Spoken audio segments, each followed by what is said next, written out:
What's going on, Boiler Nation? It is Thursday night. It's November 6th, 2025. Hope everybody had a good Halloween holiday. I almost said.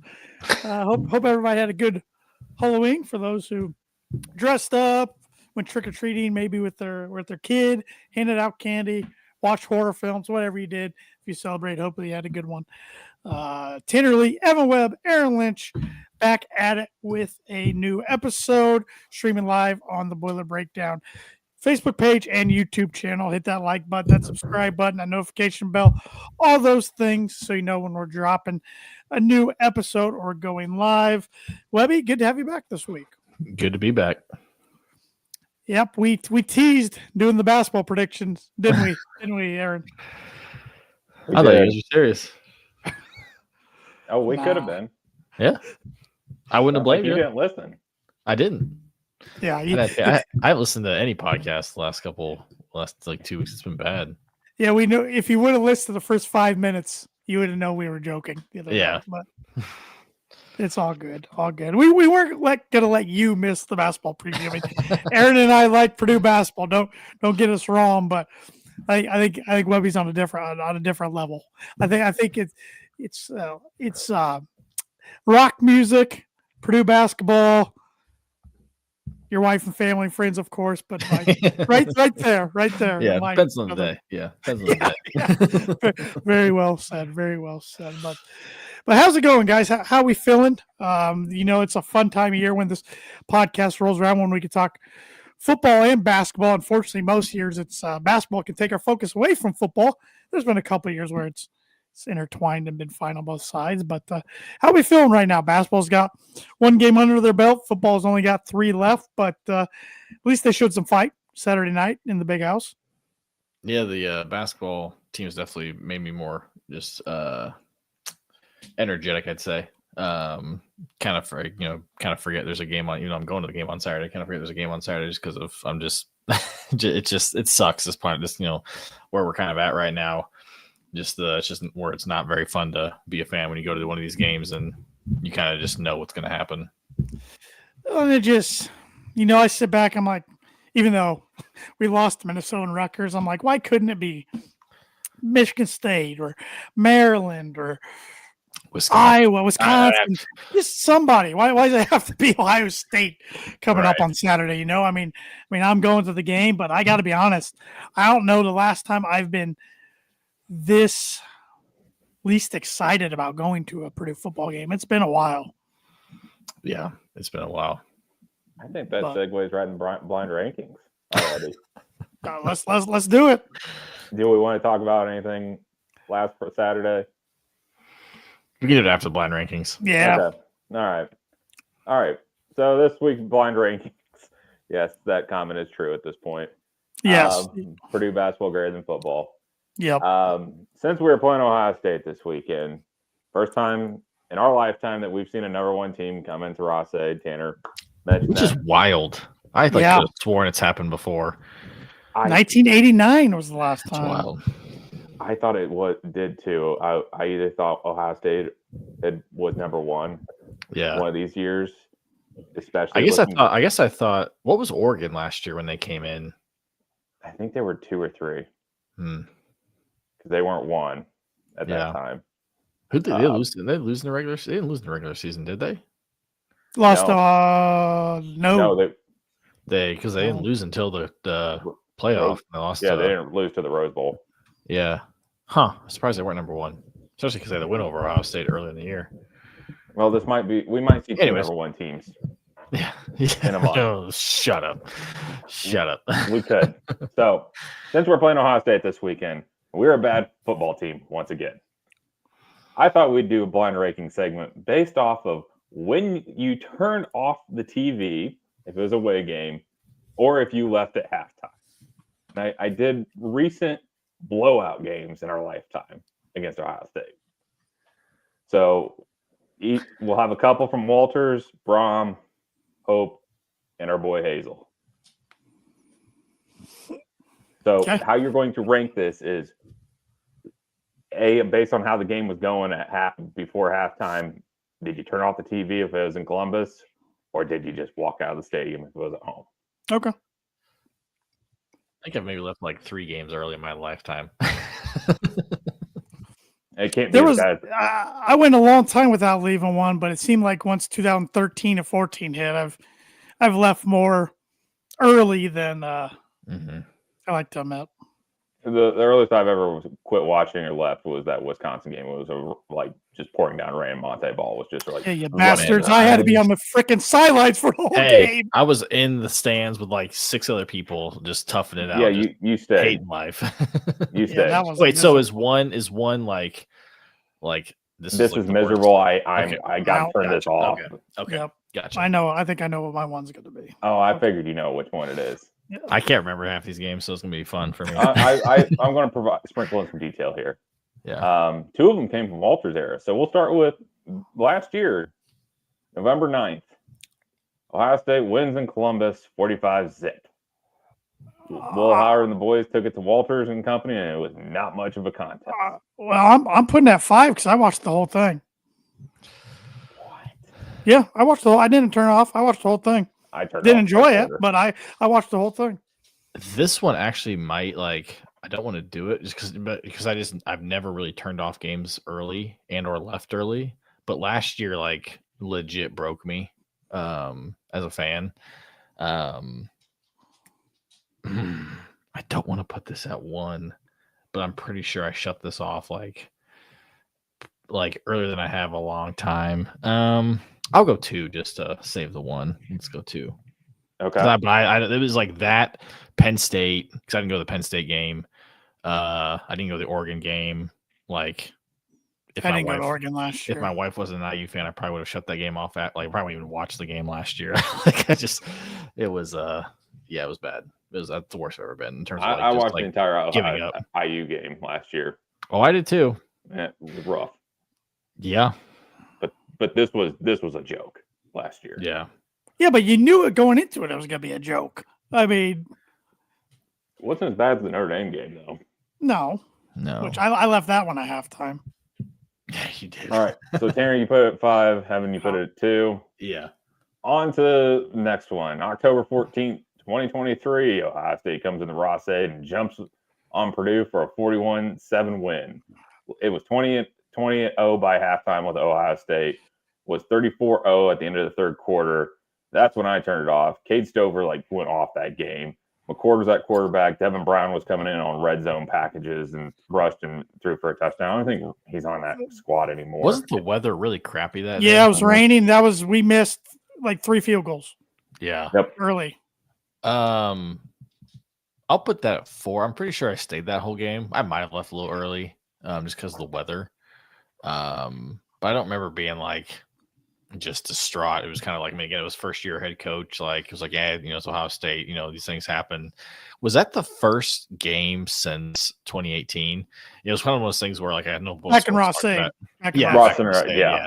I know Bulls was talked about where it's like Ryan Day was. You could definitely tell he wasn't going to lose to Purdue. Like you probably they came out on a mission and just took it to us. But yeah, I'll put that at 4.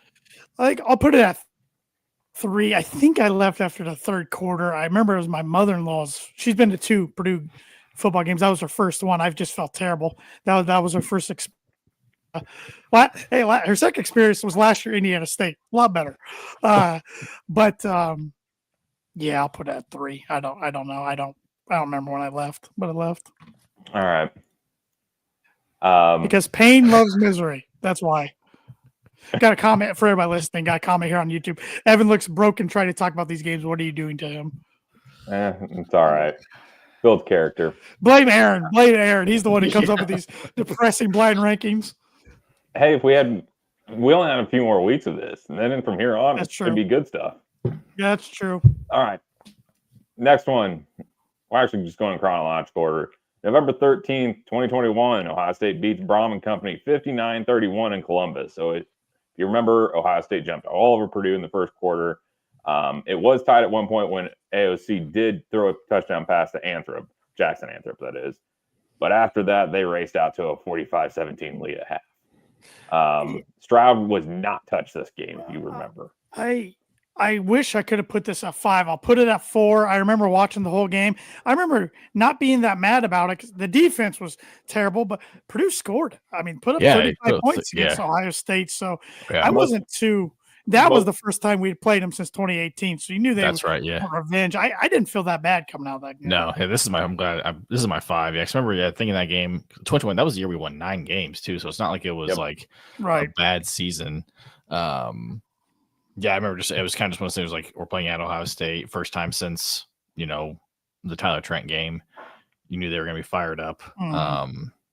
Again, with Ryan Dick, a coach, they weren't going to. He doesn't lose to teams he's not supposed to lose to typically outside of Michigan. But yeah, the fact that we put up 30 some points in the shoe is pretty good, all things considered. That offense had 4 first-rounders on it and a second-rounder in Travion Henderson. Oh, yeah. No, 5. Sorry, because Simmons left tackle. They played for KC. It's like the roster this year. They arguably got 4 of the top 5 players in college football on the roster. Just ridiculous. Because Garrett Wilson, Olave, Marvin Harris Jr., Stroud, Simmons. Forget who the tight end was, but it wasn't. Henderson was a second-round pick. So you had 5 and a second-round pick to Henderson. But yeah, we couldn't touch Stroud that game. Stroud completed 31 for 38 for 361, 5 TDs. I turned this game off by half, but I remember all Purdue's points happened after halftime when Braun made adjustments. All right. So I've done 2, 4, and 5. So I got 1 and 3 left. Okay. I got 1 and 2 left. Yep. And I think Tanner knows exactly which these are coming up. So, 4th one, November 2nd, 2013. OSU rolls the largest margin of victory. Do you want me to read you some stats from this game? Left at halftime. That was the first time I'd ever done that.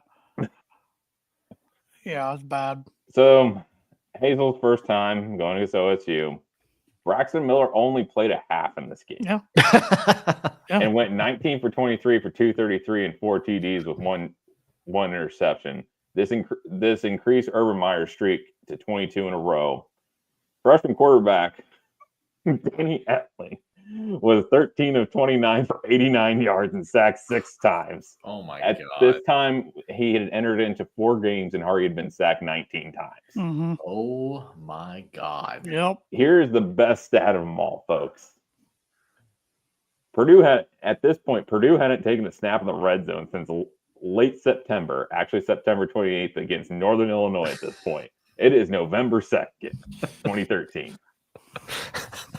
That's why Hazel was the worst coach in school history to me. I mean, Walters was awful too, but there's some stats in the Hazel era that just. I'm glad I pulled that one out. That was horrendous. I was sitting there looking at games. I don't remember that game. I'm sure I was there, but that'll be my 1 because it's just. I mean, I'm sure I stayed. I think you left with me, Webby, at halftime. I think I convinced you to. I think maybe, yeah. I think, yeah, because it was bad. Like it was, because that year, that game and the Nebraska game kind of broke me that year from leaving early. Like, I remember leaving against Northern Illinois early that year. Yeah, I don't remember this game. Honestly. I knew it was coming because we should have had them the year before. So they were pissed, wanted to make a statement, and it was just ridiculous. Yeah. Oh, this definitely you're both number 1. I was not going to be surprised. But the number 2, and I think Tanner knew this one was coming too. October 23rd, 2010. Yeah. Danny Hope and company lose OSU 49-zip. This game was legit over at halftime. It was 42-zip. I can't. I remember watching my dorm room. I don't know if I watched the whole thing. Rob Henry broke his finger, pretty much got it stuck in a guy's face mask. Oh, trying to stiff arm him because he was not before he exited the game. He had a QBR of like 24, no 28. 28. It was 28 because he was 9 for 18, 58 yards, and he was still our leading rusher when he left the game with 26 carries on 26 yards and 5 carries. Sean Robertson entered the game. And his QBR the rest of the game was 4-4. It was 4. Yeah, that was easily we got killed at Illinois too that year. But that team, even though they went 4-8, they didn't get killed a lot. But that game, they just got murdered. Yeah. The 2 things I remember from this game were there was only 2 good kick returns. And it was Altrek McBurst that had a kick return for 26 yards, and OJ Ross that had a kick return. Those are names from the past. Yes, they are. Florida boys. For 35 yards. I also remember being heavily penalized this game on defense. No, that's no surprise. 7 penalties for 64 yards. That was Jim Tressel era still. Yep. It was his last year. It was Terrell Pryor. Yep, because Fickle took over as interim the next year, who's coming back to Wisconsin, which I think is a mistake, but time will tell, I guess. But ask JJ Watt that question. Uh,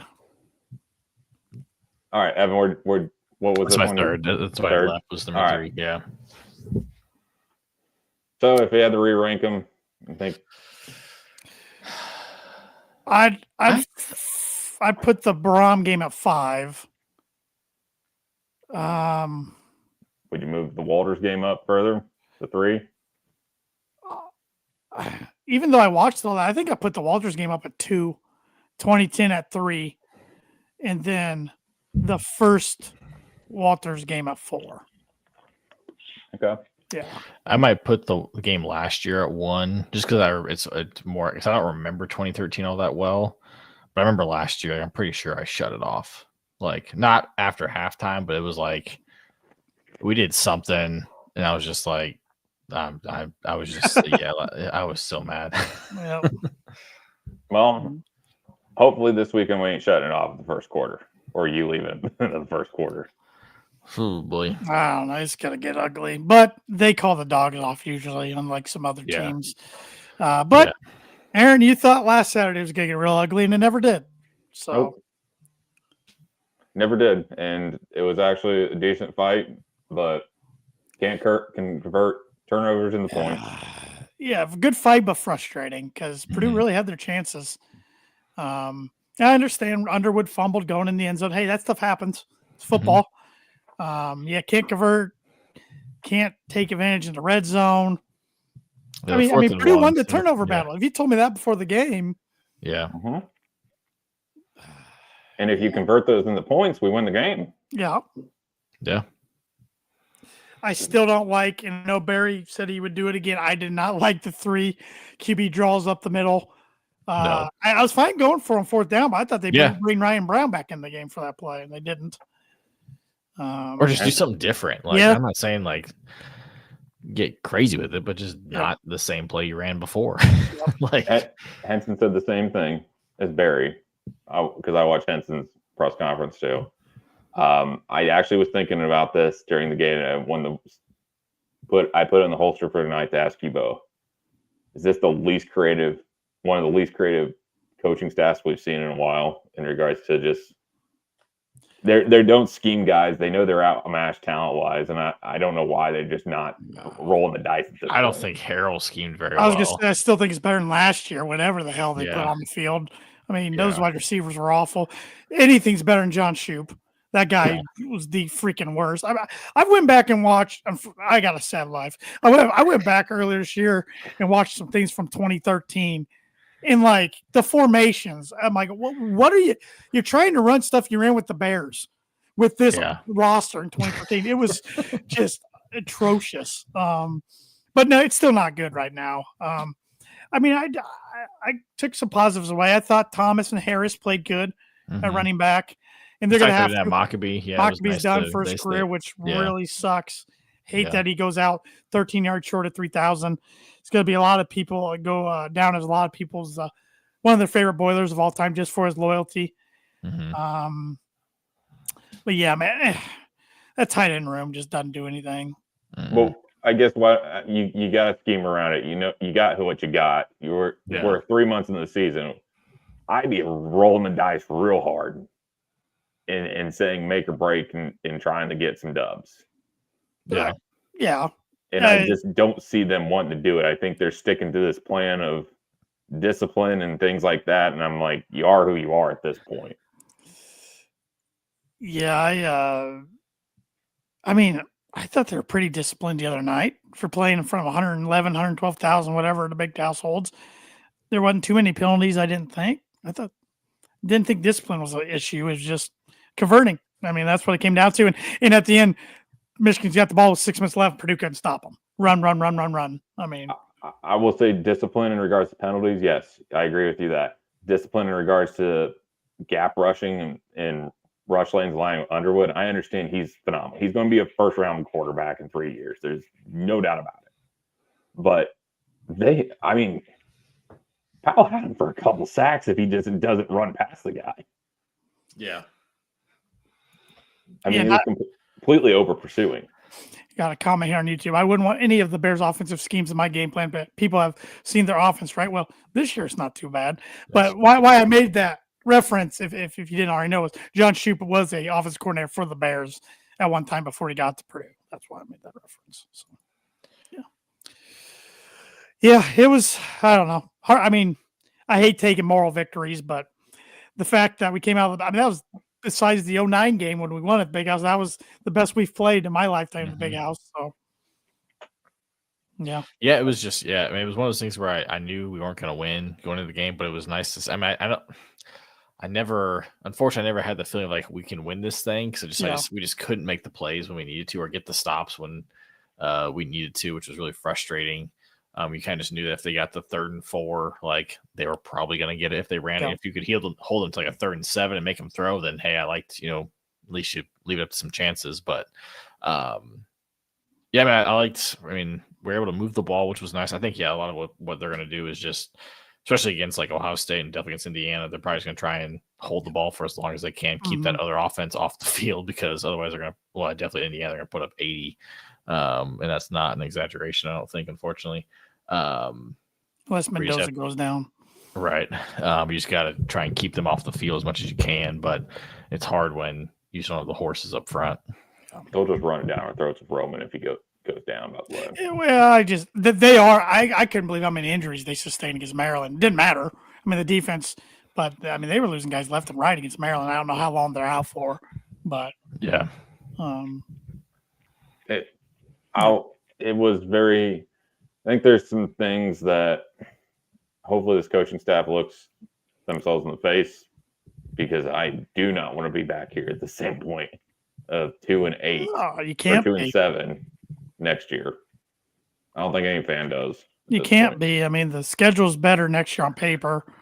Yeah. I mean, I don't ever remember a month being this brutal Purdue football history as this November on paper. All 4 teams ranked. Yeah. I mean, there was the whole thing of like I was talking to somebody at work the other day. I was just like, I was talking to a friend of mine who's a Tennessee fan who works for my company, and we were just talking like Big Ten, SEC, and just like we were just kind of talking about like scheduling and all that kind of stuff. And we were like I agree with them of like I think the Big Ten has as good a teams as anybody in the SEC, but the bottom is so bad. The bottom is so bad. Yeah. And I was telling him it's like you look at a team like Indiana, which I'm not trying to, throw shit. I mean, as much as I want to throw shit, I can't because they're incredible right now. But I think they've played like 4 ranked teams, not including the playoff because it's a playoff. I think like they've played like 4 ranked teams in the last 2 years. Yeah. Purdue plays 4 ranked teams in November. It's just the imbalance of it all. Like it's just wild. Yep. Which I mean, like credit to them, they're taking care of business and winning by 50 every game. They're putting up like college football video games. Yeah, they are. It really is. But it's just crazy when you look at like I was talking to my friend is just like I'll see like well I was telling him on our podcast we'll go through and like check we'll do like predicting games and it's like when we get to the top 25 we see the SEC games I'm like geez like just like this the like week to week and like even like a team like Mississippi State who's not great like they'd smack us like crazy. Like, and they're one of the bottom teams in the SEC. I think the only SEC team we could probably compete with is Kentucky right now. Right. That's about the only one. Yeah. Arkansas can score. They just can't stop nothing. They can't stop anything. But yeah, that's true. Arkansas Petrino. So, real quick, before we shift gears into basketball, Ohio State, the history, actually, Purdue's had better history against these guys in a lot of schools since 1989. So from 1989 through last year, Purdue's beat them 5 times, which is a lot better than a lot of schools. Yeah. Believe it or not. 0-9 in the shoe, but have beat them 5 times and lost to them 9 times in Ross 8. So, before we head forward on this, helmet stickers for last week. I'll go first if you. Yeah, Go sure. for it. Helmet sticker's going to Spencer Porath. With a bomb. You can't say Jack this time because Jack Yeah, hit a man. bad punt. Jack, Flip momentum. correct. That happens though. If we Yeah, it score does. points off turnovers, we still win. Yeah. I still think, but that hearing Jake Butt, he don't have the leg for this. He don't have the leg for this. Jake Butt was butt. That's what he was during that game. So it's funny to say like that is the Chicago Sports Network crew with like Brooke Fletcher, him, and I was like, I know they subcontract them out for this, and I'm just like, man, you don't know what you're talking about. Yeah, he was awful. So Spencer definitely gets it. What a leg. I'm going to take Smiley Bradford. I thought he played pretty well. He laid a big hit on their wide receiver one time. I thought he was flying around the field pretty good. I know he's not always had bright moments, so I'll give it to Smiley. I'll give it to Taj Rael.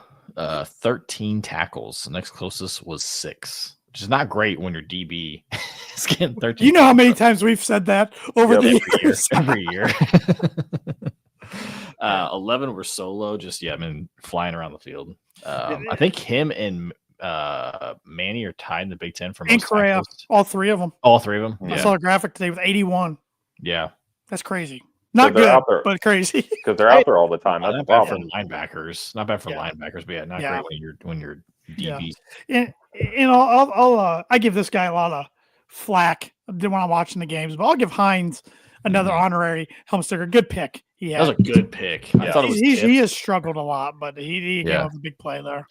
When it happened, I thought it was just tip ball. It's like, oh, just right place, right time. But I was like, no, he actually just jumped it perfectly. Yep. So it was good. And the wide receivers didn't, that I can think of off the top of my head, have many, if any, drop passes. Yeah, it was a lot cleaner of a game. I mean, the fact that you go into the big house and you only give up 21 points, like that's kind of unheard of. Like especially like for like a Purdue team. Yeah. It's just it just sucks that the offense they just can't score enough. Yep. Yeah. Yep. So yeah. You guys want to pick Big Ten games real quick? Let's do it. All right. Friday night, USC number 19 host Northwestern. USC's 14.5-point favorites. Give me USC. I agree. Number 2, Indiana, 14.5-point favorite at Happy Valley against Penn State. This is their only chance of a potential loss. ESPN predictor gives them an 82.7% chance to win, which is nuts. Obviously, Penn State sucks. I am curious to see how their defense. I mean, their defense is pretty solid. I know they got that Jim Knowles guy who was at Ohio State the last year, but that quarterback's not great. I think Indiana wins pretty handily. I really want to say Penn State's going to cover, but I think IU wins by like 17. Yeah. So I wouldn't be surprised if they run it up even more, though. They'll try. Yeah. I mean, he tries every week. So Maryland at Rutgers, who's a 2.5-point favorite. Big game for both teams. Maryland's 4-4, Rutgers 4-5. Yeah, give me Rutgers. I'm going to take Rutgers at home, even though they looked awful against Illinois last week. Give me Loxley and the boys. I believe in this team. They've lost 4 in a row. I know. I still believe them. This is a good game. Number 9, Oregon at number 20, Iowa. Oregon's a 6.5-point favorite. This is probably game of the week, isn't it? No. What did I say? Well, in the Big Ten. Bama LSU ain't game of the week. The game day is going to Texas Tech. Yeah, that is them and BYU. That's true. Yep. I can't watch on YouTube TV. Thanks, Disney. You jerks. Life ain't that bad. Well, I'm going to pick Iowa here. I think you all think God, most disciplined team in the country. Dan Lanning is 11-7 against ranked teams in his career. That is surprising. He only wins by a margin of like 6.8. Oregon's won 10 straight road games, taking the Ducks. Have you seen Gronowski's stat line for the year? It sucks. They've played 8 games. He has thrown for 946 yards, 4 touchdowns, and 4 interceptions. Ugh. Good God. And they're somehow ranked. And they killed Minnesota. 40 something. Honestly, they're the team there's the one team that's giving Indiana a game, and they might win that game if Gronowski doesn't go out. Yeah. Like late in the game because their backup quarterback came in and forgot how to live. I don't know. He sucked. I think if Iowa does pull this off, Oregon's definitely out of the CFP. Yeah. And you probably can insert Iowa into the CFP because then that's their loss to their Iowa State. That's so gross. Yeah, well, it is, but their loss to their Iowa State, IU, and who else am I missing? They've lost 2 games. They lost 2 games. And the Iowa State game was by a field goal. Yeah, they've lost 2 games by 8 points. They go to USC next week. That could be a huge game if both teams win this week. Yeah. It could be one of those things where if they do beat Oregon, it could be a win and in type. Yep. Like, obviously, assuming you don't lose out, but like whoever wins that game could be get that last spot. Yep. I think if Oregon loses this week, this is a lock for Notre Dame. I think they're in regardless, unless they lose a game. Yep, I do too. It's Notre Dame. Yeah. Who are you taking, Webby? I didn't hear you pick. Oh, Oregon. Number 23, Washington, 10.5-point favorites at 2-6, Wisconsin. Like I said earlier, who came back out and said Fickle is going to remain the coach through next year. Curious to see what the crowd's like at this game. Now that that's been announced, especially if they get down like big 21-3 at halftime or something like that. I think Washington, runs all over them. Washington does. I still think there's time between now and the end of the year. If this gets ugly, to fire Fickle. I don't think. Oh yeah, set in stone. Yeah, I'm taking the Huskies in this one. And Nebraska, who is 6-3, travels a 3-5 UCLA, who's a 1.5-point favorite. Nebraska's got a backup quarterback the rest of the way this year. I would say UCLA in this one. They gave Rule an extension. Yeah. I'll take UCLA in this one. I'll take the Huskers, so it's not a clean sweep across the board. They'll probably have as many fans as UCLA does, if not more. Probably more. Yeah. Top 25 games real quick. Number 7, BYU at number 8, Texas Tech. 8-0 BYU, 8-1 Texas Tech, but Texas Tech is a 10.5-point favorite. I tell you, BYU gets no respect week in and week out. I'll say Texas Tech, but they don't cover. Is there starting quarterback back? Texas Tech? I have no idea. Okay. If he is, I'll take. I assume with that line he is, but I don't know. I think it's Guns Up or Shoot 'em Up. Guns Up. Okay. Maybe you should know. That's his team on our football dynasty. Yeah. Guns Up. Yeah, I'm taking Tech here. Number 3, Texas A&M at number 22, Missouri. A&M is a 6.5-point favorite. I think A&M wins by double digits. Yeah. A&M as well. Vanderbilt, number 16, 7-2, hosts 4-5 Auburn, who has an interim head coach. Vanderbilt's a 6.5-point favorite. I think Vandy bounces back after losing. Yep, Vandy. I'm taking Auburn the upset. I have not seen a team that has such a good defense and such a bad offense as this Auburn team, but I think they get fired up for 1 week and pull out the upset. 5-4 California at 7-1, number 15 Louisville, who's an 18.5-point favorite. Give me Brom and company. Jeffrey trying to get in the playoff. Yeah, I'd take it. I think they're a lock, in my opinion. Wow, they got to win the ACC. I think they're going with Cal. The annual Brom stinker shows up. He's had moments last few weeks. It looked like it was going to happen, and then they pull it out. Notre Dame, number 10, is 26.5-point favorites against 7-1 Navy that lost their first game to North Texas last week. Notre Dame. Notre Dame. Jolly. This ship ain't going down. Wait. Are you picking them to cover or are you picking Navy to win? I'm picking them to win. Oh, my God. Well, you did pick Maryland to beat Indiana, and you picked UCLA to beat Indiana. So, hey, you're bound to hit. You're bound to hit on one of these big ones. So, I'm taking Notre Dame by 30. It's going to be cold and it's going to be raining, and that's going to turn the snow on Saturday. Then they play Saturday night because this is the Peacock game too. Yeah. So, Navy's going to run it all over them. That defense is not great. It's not last year. By the Jolly Roger folks. I hope you're right. Trust me. I hope you're right. This would be great because Navy would be in the playoffs then. Number 4, 7-1 Alabama hosting 5-3 LSU also has an interim head coach as Brian Kelly was fired I guess 2 weeks ago now. 2 weeks ago. But they haven't played a game. Alabama's 9.5-point favorites. I think they roll Tide. Yeah. Yep. Purdue against Ohio State. What's the line up to now? 30.5 by Ohio State. Game prediction, MVP, and spicy bowl prediction.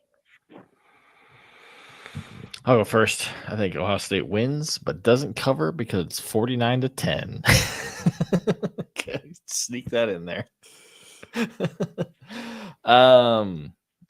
Man.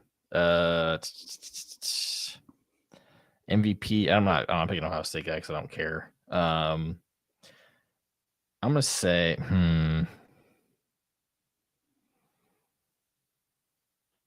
I'll go Manny Powell. I think he gets a couple sacks. We'll say that. Right. Not sure how, but he does. Spicy. Yikes. Yeah. Purdue was leading at one point in the game. Yeah, that's pretty bold. That's pretty spicy. And does Barry pull Lee Corso and put his team on the field and take a picture? I'm going Ohio State 52, Purdue 13. So I'm right about there with you. Player of the game. God, I don't know. Michael Jackson. He finds his way into the end zone for the second time this year. We're still waiting to see a dance. Spicy bowl prediction. Oh, jeez. Purdue's either leading or tied after the first quarter. What? Then it gets ugly. Then it gets very ugly. Really? Okay. It could be like 7-7 after the first quarter, and then it just gets ugly. Could be 3-0. It could be. Hold the ball for 12 minutes. Yeah. Score prediction. Did you say 52-10? 52-13? I said 52-13. Maybe say 49-10. I'm going to go 56-24. Oh, okay. I think we're going to put up some points. I wouldn't be mad at that. We put up 24 points on that defense. It's a pretty good defense. The only reason why we're putting up 24 points because the second stringers are going to be in. I'll take it. Start for Purdue. Easily. Bowl prediction, and I think Jeremiah Smith's just going to dominate. Or Tate. Or Cardell Tate's going to go. The question. How good of a game does Max Clare have? Oh, forgot about him. And does the Purdue faithful boo him when he gets a catch? Yeah, they will. Yeah. The smart fans do. Yeah. He'll score at least a touchdown. He's only has 2 on the year, I think, but he'll score. Yeah, he'll score at least 2. It'll be like a Cade Stover game, kind of like we just went through in blind rankings. It'll be something like that. But he's not my player of the game. Either Jeremiah Smith, Cardell Tate, even though I know they're going to tear us up, or Julian Sayin. Purdue, it'll be a Purdue player. It'll be Elijah St. John. He'll have 2 pancakes. Just 2. He'll get out in space. He'll give up 0. Well, he'll give up 4, probably 2 or 3 sacks. But we'll go be your player of the game then if he gives up 2 or 3 sacks. Because those 2 pancakes are going to be big pull blocks. Where Harris is going to run up the middle or Malachi Thomas, one of the 2. I really thought he was going to figure out who one of the gunners was. I'm still waiting for it. We got a few more weeks for him to pull that one out. We still just got a long snapper, just the holder, clean, crisp snaps all night. Purvis actually played well last week, so he did. Yeah, he did. So he did. I'm hoping the other guard and St. John played well too in this case. So St. John will be my player of the game. Bowl prediction. I think it's going to start raining, and you 2 are going to leave before the end of the third quarter. Ugh, I don't want to sit in the rain. Sounds miserable. That's why you'll both leave. Yeah. All right. Done with football talk. So now it's our 2025-2026 basketball preview show, even though we spent the first 40 minutes talking majority football. Webby, you were in the next 3.5 hours. Webby, you were in the house the other night, Mackey Arena, for Purdue's 82-51 win, season opening win against the Evansville Purple Aces. No trade Kaufman-Wren in action the other night due to hip pointer hopefully he'll be back tomorrow night against Oakland.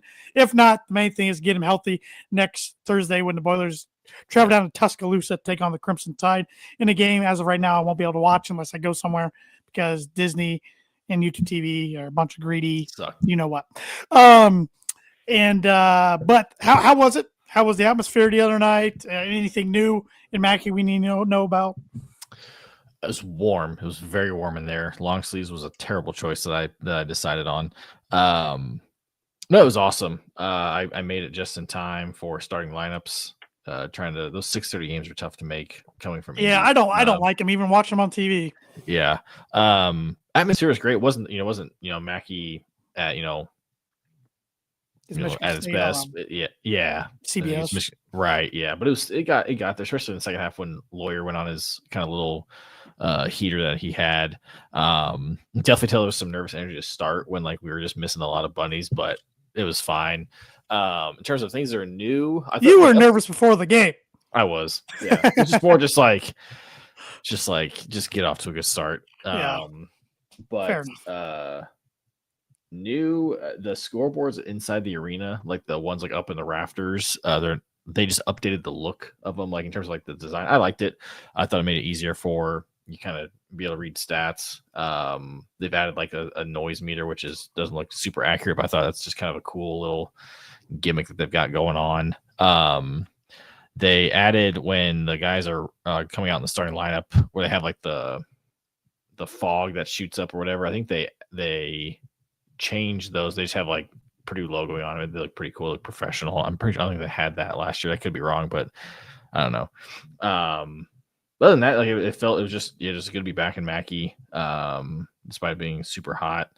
Got loud. It was, it was actually funny. I knew I was back in basketball mode from the jump because when Evansville hit a 3, there was a fan behind their bench. A guy stood up and just immediately started talking trash to people, and I was like, man, I was ready to fight immediately. I went into it okay, this is it's gonna be a fun game, it's gonna hang out, and I saw that guy stand up. I was like, nope, this is I'm watching Michigan State right now. No, but it was great to be back. I mean, Benner, shout out to Jack Benner for stepping in his first official game. Playing pretty well at the 4. Not scared to shoot it. Not scared to shoot it. It has a great looking shot. It looks good even when he misses. You can tell Braden was not even looking to score at all, which is I think gonna be probably a theme for a lot of these, especially the lesser opponents. Well, I'm curious to see how he kind of changes that next Thursday because we're gonna need him to score. That's kind of what made him so good last year was he was such a threat to score. But it was I liked the rebounding was obviously an issue, but I mean, again, they were shooting 36 threes or something like that, and they missed a lot of them. It was just you can tell it was kind of a first game. It's just some sloppiness, missing Jacobson missed a lot of bunnies at the rim, which also I think too it just shows how great of a player Zach Edey was because those were just felt like they were automatic when he took those types of shots. But when you see anybody else take those shots, they're sometimes feels like a 50-50 chance, but even Isaac Haas, AJ Hammonds, I mean, we were pretty spoiled, Yeah. It's cool to see Liam Murphy is actually more versatile than I was expecting him to be. I was kind of expecting a guy just to park his butt in the corner and just kind of wait, but he was diving at the rim, he was trying to rebound. I saw highlights from the exhibition where he had a dunk, so it was cool to see that. He had a nice looking shot. He probably knows he has to because he's probably going to be the oddball out in the rotation and playing when teams zone and we really need a spot shooter or something. I don't know. Yeah. I thought they were okay individually. Murphy shot is pretty. It's also super quick. Let's see here. Ben looked great. Clough starting to look more comfy. Seeing Smith, Lawyer, Meyer on the floor for extended period of time was nice. Yeah, it was. I mean, these games again is kind of extension of the exhibition where there were just some interesting lineups out there. I mean, at one point, Braden was off the floor. Obviously, TKR was on the floor, and neither was Lawyer. So it's just your 3 studs were off the floor, in the middle of the game, which you're probably never going to see, in Big Ten play or against Bama or Auburn or Marquette or not Marquette, Iowa State. I mean, Memphis, Texas Tech, Wake Forest. I thought Meyer looked pretty good. He's got some great passes. He's gonna get picked off a little bit. Some of those passes he He makes. is built. Yeah, My dad made the comment, goes, he's built like Kramer. And I'm like, they that's talked yes. about it on the telecast, and Robbie Homer right away goes, he don't play defense like Kramer. no, Because no. he's got to learn that. But yeah, Yeah. not too many freshmen played defense like Chris yeah. Kramer. So Yeah. Yeah, that's not and if Chris played nowadays rules, he'd probably foul out all the time. So. Yeah. I thought Clough plus Jacobson played well as like a unit, like the center position. I think we had Benner had a block and Jacobson had a block. It's like, it was the last time we had 2 blocks in the game? Like, we had 2 blocks all last year in a single game. So that was nice to see. But yeah, it was, you kind of, it went kind of how I expected it. Didn't expect Lawyer to go for 30, which was awesome. What was Mason's record for threes? Was it 8 or 9? 9. Okay, so he was 2 off. And I think I was doing some research today. I think Lawyer's performance ties Carson Edwards for the most points in a season opening game, 30, I believe. So. Yeah, he went 7 for 9 from 3, which is unreal. 7 for 10. 7 for 10. Yeah, the last one the one he was chucking he was definitely trying to headhunt that record. But overall, it was just nice to see. It was nice to see the new pieces. Obviously, we didn't see Antoine West, who's probably got a red shirt. If you had to take a guess as of right now, even Aaron Fine is an awesome walk on. Rick here says he don't play D like Chris, but Meyer's trying. Yeah, definitely sure not effort. Team's gonna go through the roof if Meyer can figure it out. Yeah, what was cool is like just seeing the guys interact with him on the court of like just the teaching, or like him just also constantly like talking with the coaches. You kind of wonder like some of these guys coming from a pro system, like you never know with some of these guys, especially when he's not older. He is like as a freshman age, but he was constantly talking with the coaches and trying to figure things out, which was cool. Braden was always on them in terms of talking to him. Jakari looked good. CJ, despite not scoring, I thought he was good. A really cool. He didn't take a shot. No, but I thought a really cool spot was right towards the end. He had a chance for a shot, and he just like zipped it right to Jakari in the corner, and Jakari nailed it. But it was just like one of those schools, like, the game was over at that point. Like he could have easily just taken that shot and get it up, but he just still made the right pass, which I think just goes to just how smart of a player he is. I think those guys are going to be, I think those 2 are going to be the real key to this season being what we want, is being able to be a good on-ball defender. Because that's where I think we're going to struggle, is just the defensive side, and obviously rebounding too, still trying to figure that out, especially if for the reason Clough or Jacobson isn't in for whatever reason. But yeah, Clough definitely seemed like he's kind of getting into his own. At least I definitely got more comfortable as the game went on. Second chance points he gets off boards is going to be huge. We missed that last year with the. He knows how to rebound. Yes. Yeah. Good free throw. Pretty decent free throw shoot. Even Jameson, a pretty decent free throw shoot. That's going to be huge too. Is you don't want those guys to be a black hole in it when it comes. He's not scared to pop threes either. I don't like his free shot though. Yeah, it was a little like which it didn't look like that in the exhibitions, which is weird. But it was a line drive. Yeah. But overall it was good. It was great to be back in Mackey. You could definitely tell people were amped to be there. Paint crew was ready to go from the jump, so it was fun. Rick here, do you feel like you don't really need CJ Harris Meyer to go off every night? You just need one of those guys to show up every night, and with your big 3, you think the odds are pretty good to win? It's fair. Yeah, I think you definitely need 2 of those. I'm not saying go off, but you probably need be productive. Yeah, 8 points, 4 boards or something like that. A couple assists, no turnovers. Little to no turnovers, but you don't need them to go for 15. But if those guys can, if 2 of those guys can go for 8 to 12, that's going to be huge in terms of what this team can do. Will you be in attendance tomorrow night? I will not. No. Ticket prices for tomorrow night are insane. Are they? Every game, it seems 115 was the cheapest ticket. Yeah, wow. That's the only downside about being a really good program is tickets on the secondary market are just high. Well, tickets for Tuesday night were $50. Yeah. Tickets for Friday night are 115. I'm like, is it just because it's Friday night? Probably. I think Oakland's a better team. Yeah. I think probably it's a Friday night. It's probably the biggest Peacock game tomorrow. Is it 6:30 on a weekday is tough. Yep. It's a tough one. Showed that they were a good team against Michigan. Yeah, well, I think Michigan's towards the top of the Big Ten. So Probably right behind us. So I gotta pose this question. This was the title of the episode, or not the title, but it was the title on the graphic on the thumbnail of the episode. Is this season, in your guys' opinion, natty or bust, or is it Final Four or bust, or is it not even that? I want assuming everybody stays healthy. Mm-hmm. What's the, and I know Lynch, for your first things win the Big Ten. I get that. I totally get that. But bigger picture, I mean, what are you gonna be able to look back on and say this season we got everything out of the season that we wanted? It's a success. I know it's scary to throw it out there. I mean, yeah, I lean more towards Final Four bust just because it's like get there and see what happens. Yeah, like get to Indy, pray to God that like Louisville and Kentucky aren't there either because they're going to bring a crap ton of fans. So it'd be really cool if Purdue's like playing. There's Houston, there's Duke, but it's like Purdue's going to have 80% of the fans.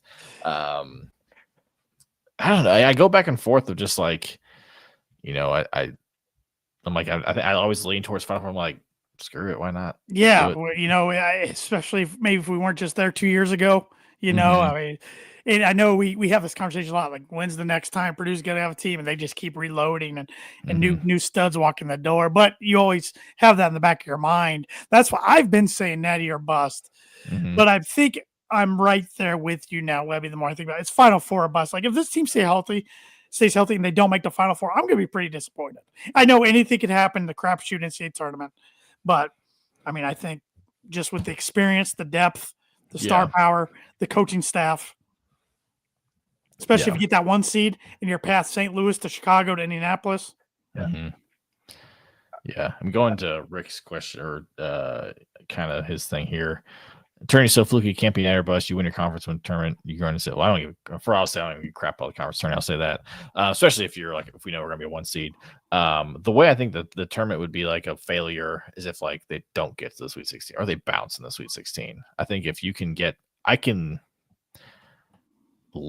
I say this now, I could live with an Elite 8 loss if we're 1 seed. If it's against like a 2 seed, but if we're playing like a 5 or whatever, like then actually we can't be a 5 because that would be we would have played them in Sweet 16. Yeah, like a 6 or lower or something like that. That's one thing. But if it's like we're playing Tennessee, I would hate that. But like if you lose to like a Louisville's a 2 seed in your region. It's obviously it sucks and that's in the Elite 8. But if Purdue like it loses a Sweet 16 or before as a 1 or 2 seed, then that's pretty damn disappointing. I mean, across the board of basketball analysts, I think we're like the majority pick to make the Final Four. But I've barely seen anybody pick us to win it all, which is kind of which is odd because right now I think we have the best odds for the championship. But a lot of people are. Houston's the sexy pick. Seen Duke. Pick. Yeah. But as far as making Final Four, it's almost every expert has us in the Final Four.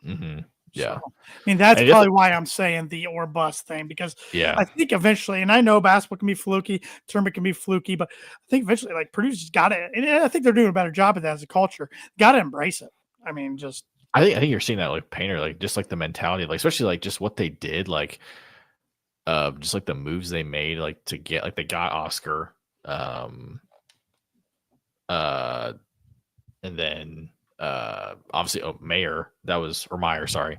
Like getting him, like that was just kind of like, whoa, it's like Painter's he's going like all in, like he's done, like he's trying to win now, which is pretty cool, which I feel like not to say he hasn't not always trying to win, but I feel like he's definitely like he's always trying to build, but this just felt like was win the damn thing now. It's like, well, we have these 3 guys for 1 more year. Yep. I think what we're going to, for my prediction, I know you don't care about the conference tournament. If we lose the Big Ten, let's say to Michigan, like by some fluky tie or anything now, win the conference tournament, I want to win the Big Ten. Yeah. If we don't win the Big Ten regular season, then sure, let's go win the tournament to get something. It's always going to say you want to get something out of it.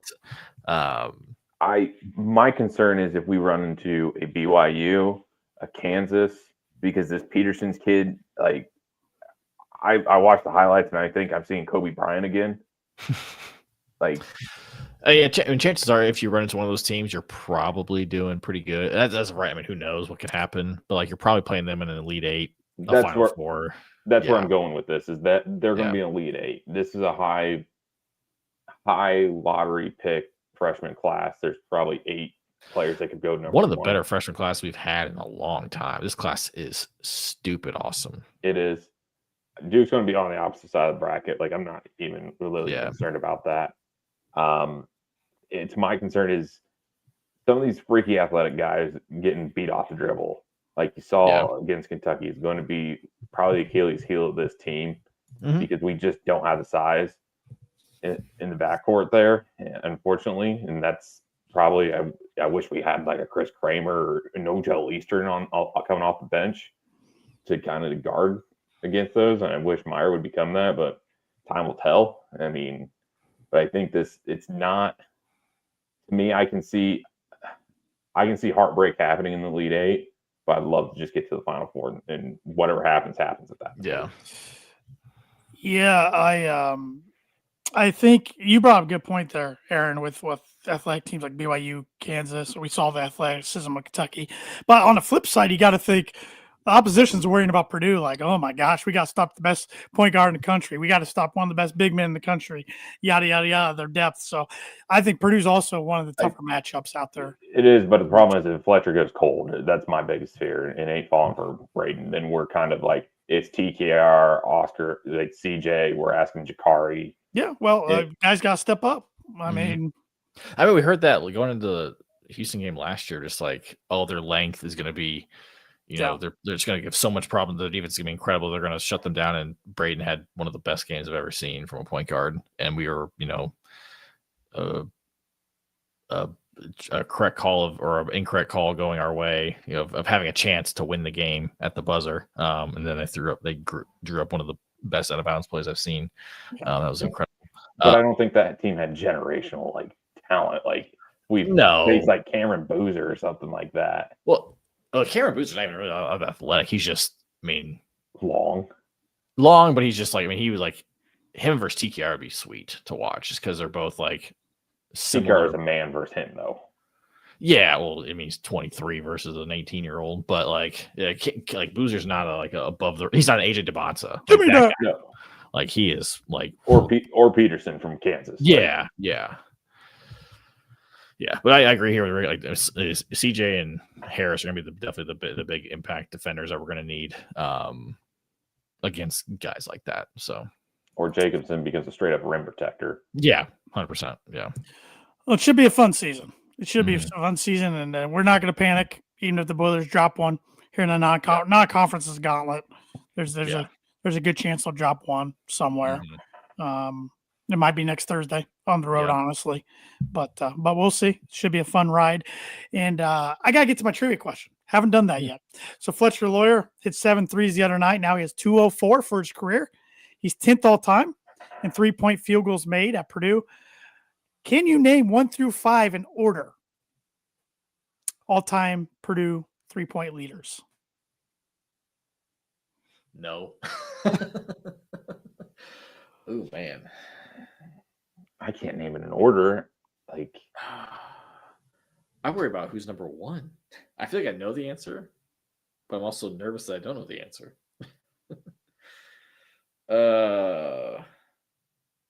This is like the WNBA question you gave up on I your other podcast. Is Boogie number 1? No, Aaron? He's not. Aaron? He's not. Who's your guess for number 1? I'm going to go with what Rick said, Klein. Carson Edwards is number 1 with 281. Ryan Klein is 6th with 238. Number two. It ain't Sasha. I won't say yet. Sasha's up there. That's all he did for 3 at home years. I played a lot of home games. I'm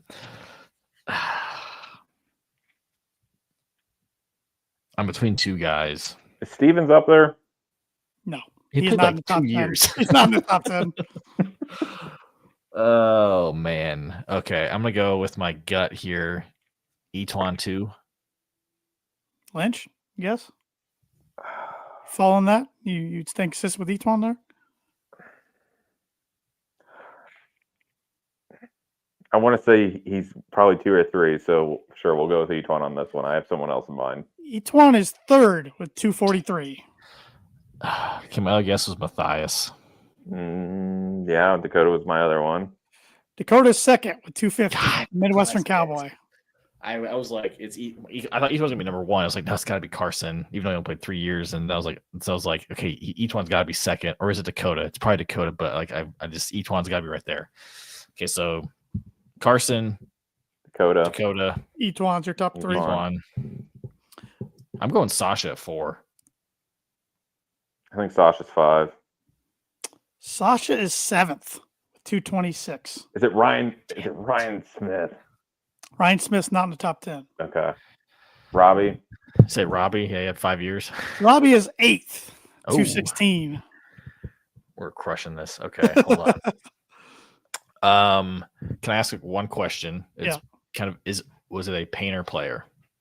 Number 4 is not a painter player. David Teague. Yes. David Teague is 5th, 239. Son of a bitch. So the 2 guys you are missing in the top 10 are Gene Katie players.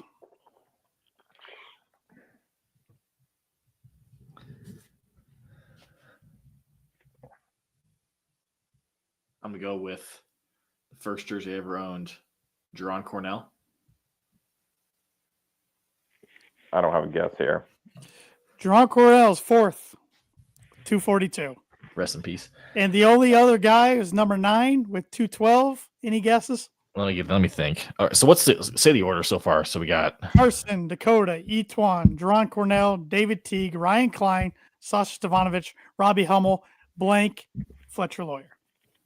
I'm not looking at the chat here. I'm not looking at the chat. So this was a thinking K him, too. player.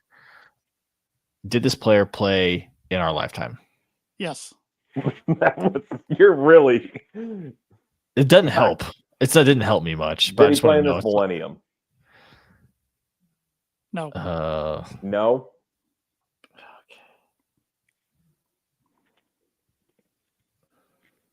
I don't think it's Big Dog because I feel like he was such a low Athletic. post mid-range guy. Yeah, your dad's screaming at me. I can just tell, Tanner. I would not have done good with this trivia, guys. So you guys have done pretty good, I think. I could name names, but I couldn't have got the order. I cannot. I feel like guys I'm thinking of is I'm thinking of guys like in the 80s and or 90s. But I cannot think of. Just tell us. Yeah. Rick's right here in the chat. Chad Austin. Okay, I'm glad I didn't look. I would 94 through 98. Nice. I'm glad I didn't look, but nice. That was a good pull. Surprisingly, the guy that was leading Purdue for a long time, 3-pointers, well, not a long time, for a couple of years, Konzo Martin, not in top 10.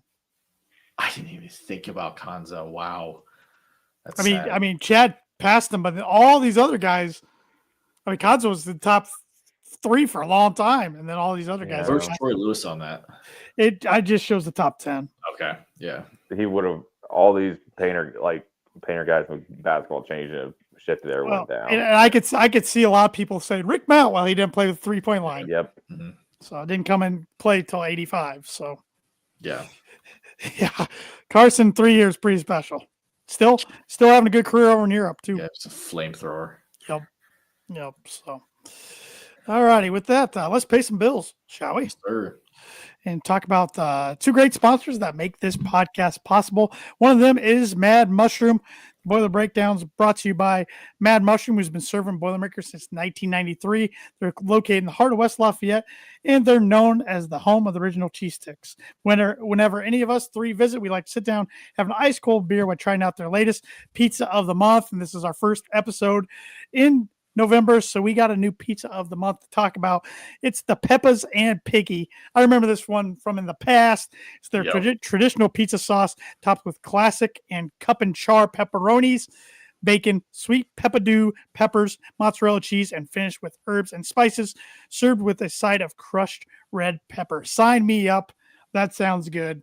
So any boiler breakdown listener or viewer can use the coupon code BREAK5, BREAK5, all caps, online at madmushroom.com to get $5 off any order over $20. That's Mad Mushroom. Feed your head. They also have a 20-inch pizza for $18.99 right now. Nice. And follow them on social media. They've been having a lot of trivia nights lately. So go check that out. I know they had one a few weeks ago. Webby, your wife would have liked it. It was a Taylor Swift trivia night. So, should have mopped the floor there. Probably would have. Except I bet a lot of college Swifties were probably there. So yeah, it'd been interesting to watch. So, but they've been doing a good job doing trivia nights. So check out their Facebook for the latest trivia nights. And Webby, where'd you get that sharp looking hoodie at? Yeah, we got the Purdue Drum Script hoodie that's coming from the shop, who's been making hometown apparel since 2011. Started out in the garage, and they've got 3 retail locations across Indianapolis area. You got one in Carmel, one in Broad Ripple, one in downtown Indy. So if you're coming to Indy anytime soon, maybe you're coming for the Indy Classic next month, make sure you stop on in, stop in and see them. Boiler own, great people. But if you're, it's November, Christmas is here. So if you're looking to shop online, get some extra discounts, we're all looking for any break we can. If you go to the shopindy.com, use promo code breakdown, you get free shipping off your entire order. They're always running deals, whether it's, discounts off, free shipping, whatever it is. Tanner's got a sweet little thermos there. I need to get one for my morning coffee. But yeah, they're great, super comfortable clothing, shirts, sweatshirts. The shirt I wore on Tuesday to Mackey was one of the hoodies they had from last year that I love. So want to know, wear it again. Yeah, no kidding. It was a little warm, but it still felt good, still looked good. But yeah, visit the shopindy.com, promo code breakdown, free shipping. Also, sidebar, I was just like, Friday, there's also a great game between Kansas and North Carolina. ESPN. Can't watch it. An Indiana Marquette game, Sundays, ESPN. That's why I have to figure that out for my wife before Sunday. If you're asking me what jersey I'm wearing a Broncos Zach Allen throwback for the big Bronco fan, and play the Raiders here in 6 minutes or 7 minutes. So, yep. So, all right, fellas. Well, if you don't have anything else, let's boil it up, hammer down, beat the Grizzlies, and not get absolutely creamed by the Buckeyes. I guess we didn't give a score prediction for the game tomorrow. Which Oakland, shout out to Oakland. I like their coach has been there for forever. They always play a really good schedule. I'm gonna say Boilers 88-62. Go Purdue 90, Oakland 65. You're muted, Lynch. Purdue 95, Oakland 58. Woo! Player of the game. I'm going Jakari. I like that one. I'll go TKR, assuming he's back tomorrow. Plays, yeah. Going CJ Cox. Yep. I like it. Yep. All righty. Well, let's boil it up, hammer down, beat the Grizzlies, and somehow don't get smashed to smithereens by the Buckeyes. Boiler up.